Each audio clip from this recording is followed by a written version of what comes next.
दोस्तों स्वागत है आप सभी का एक नए वीडियो में। तो आज है हरतालिका तीज। हरतालिका तीज की कथा बिना अधूरा है आपका व्रत। आइए आपको हरतालिका तीज की कथा बताते हैं, क्योंकि माना जाता है कि हरतालिका तीज की कथा मात्र चुपके से सुनने से जीवन स्वर्ग के समान हो जाता है। आज के दिन हरतालिका तीज की कथा सुनने से उस व्यक्ति पर धन की वर्षा होती है और साथ ही पति पत्नी का दाम्पत्य जीवन सुधर जाता है। आज के दिन कथा सुनना बहुत ही शुभ और मंगलकारी होता है। इस कथा को आप इग्नोर मत करिएगा। हरतालिका तीज की कथा पति पत्नी को अवश्य सुननी चाहिए। व्रत बिना रखे ही पूर्ण फल की प्राप्ति हो जाती है। दोस्तों भाद्रपद महीने के शुक्ल पक्ष की तृतीया तिथि को हरतालिका तीज का त्योहार मनाया जा रहा है। आज सभी महिलाएं निराजल व्रत हैं। शाम को प्रदोष काल में भगवान भोलेनाथ की पूजा कर रही हैं, 16 श्रृंगार कर रही हैं। इस दिन सुहागन महिलाएं पति की लंबी उम्र के लिए व्रत रखती हैं।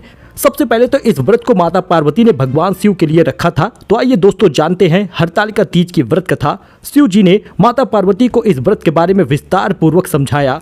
माँ गौरी ने माता पार्वती के रूप में हिमालय के घर जन्म लिया था। बचपन से ही माता पार्वती भगवान शिव को वर के रूप में पाना चाहती थी और उनके लिए कठोर तप किया करती थी। 12 सालों तक निराहार रहकर उन्होंने कठोर तप किया। यह सब देखकर उनके पिता बहुत दुखी थे। दोस्तों एक दिन नारद जी ने उनके पिता से आकर कहा कि पार्वती के कठोर तप से प्रसन्न होकर भगवान विष्णु आपकी पुत्री से विवाह करना चाहते हैं। नारद मुनि की बात सुनकर महाराज हिमालय बहुत प्रसन्न हुए और उधर भगवान विष्णु के सामने जाकर नारद मुनि बोले, महाराज हिमालय अपनी पुत्री पार्वती का विवाह आपसे करवाना चाहते हैं। भगवान विष्णु ने भी इसकी अनुमति दे दी। फिर माता पार्वती के पास आकर नारद जी ने इसकी सूचना दी कि आपके पिता ने आपका विवाह भगवान विष्णु से तय कर दिया है। दोस्तों यह सुनकर माता पार्वती तो बहुत निराश हुई और उन्होंने अपनी सखी को बताया कि वह भगवान शिव को पाने के लिए यह व्रत कर रही हैं। तो उनकी सखियों ने माता पार्वती की इच्छा अनुसार उनके पिता महाराज हिमालय की नजरों से बचाकर उनकी सखियां माता पार्वती को घने सुनसान जंगल में स्थित एक गुफा में छोड़ आई और वहीं पर रहकर उन्होंने न सिर्फ शिव के पति के रूप में पाने के लिए कठोर तप शुरू किया, बल्कि काफी सारी तपस्या की। उन्होंने रेत से एक शिवलिंग की स्थापना की। दोस्तों संयोग से हस्त नक्षत्र में भाद्रपद शुक्ल तृतीया को वो दिन था जब माता पार्वती ने शिवलिंग की स्थापना की थी। इस दिन निर्जला उपवास रखते हैं। उन्होंने रात में जागरण भी किया था। उनके कठोर तप से भगवान शिव प्रसन्न हुए थे और माता पार्वती को उनकी मनोकामना पूर्ण होने का वरदान दिया था।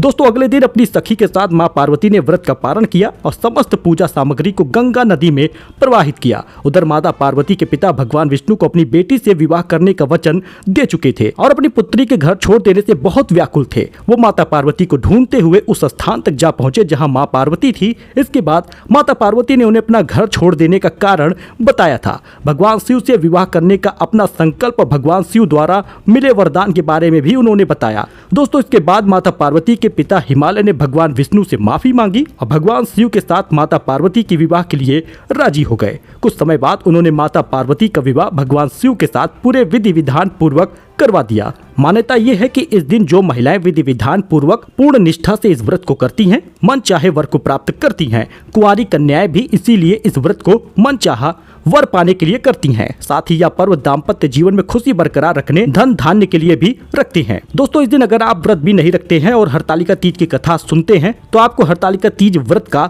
लाभ मिलता है। व्रत कथा जरूर सुनिएगा और दूसरों को भी शेयर करिएगा। मात्र आपके सभी बिगड़े कार्य पूरे हो जाएंगे, पति पत्नी में भी दूरियां कम हो जाएंगी और प्यार बढ़ जाएगा। सच्चे दिल से कमेंट बॉक्स में ओम नमः शिवाय कमेंट में जरूर लिखिएगा। हरतालिका तीज की कथा अगर आपने एक बार सुन ली है तो बस मनवांछित फल प्राप्त होगा। ध्यान रहे कि पूजा सामग्री आप अच्छे से माता पार्वती को जरूर चढ़ाइएगा। भगवान शिव की आराधना करिएगा। बेलपत्र और समी जरूर चढ़ाइएगा। प्रदोष काल में शाम के समय ही 16 श्रृंगार करके महिलाओं को पूजा करनी है। उसके बाद ही जल पीजिएगा। आशा करते हैं कि आप चैनल को भी सब्सक्राइब करेंगे। मिलते हैं नए वीडियो में नई जानकारी के साथ। धन्यवाद।